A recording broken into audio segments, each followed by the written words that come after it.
So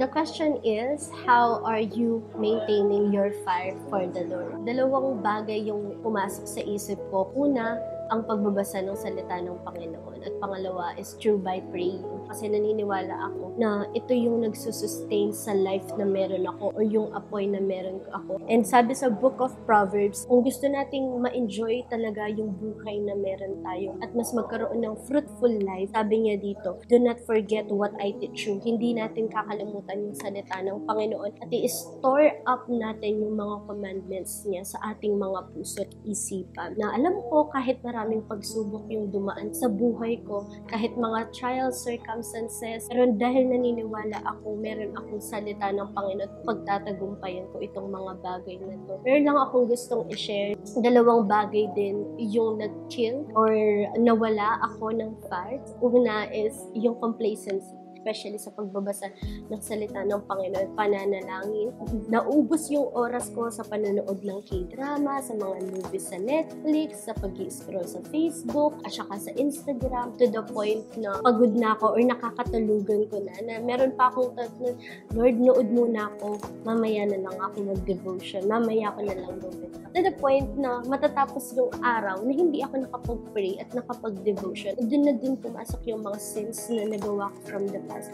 Is pumasok ako sa wrong relationship dahil meron akong mga fleshly desires, and itong mga bagay na to, nawala yung init or apoy na meron ako. At pangalawa, yung business ko. Nag-work ako Monday to Friday, then after ng work ko, makikipag-fellowship ako, pag-uusapan namin yung salita ng Panginoon. Akala ko noon na kapag pinag-usapan niyo yung salita ng Panginoon is parang okay ka na, yung parang mamimaintain na yung fire na meron ka no. And tapos pagdating naman ng Sabado at Linggo, papakabisi ka sa ministry na pinasukan mo, tumating pa sa point na 1st to 4th, andyan ako, nagsa-service, nagme-ministry. Pero every time na umuwi ako dati, sobrang pagod ako physically. Parang walang joy dahil alam ko wala akong personal relationship sa Panginoon. Yung mindset ko kasi before, yung basta nagme-ministry ka, okay ka na. And the wrong mindset pala yun. Pinaka-importante sa ating mga Kristiyano, unahin pa rin ang ating Panginoon. Kumbaga, itong mga ministry na meron tayo, itong mga work na meron tayo, or kung ano-ano man ginagawa natin,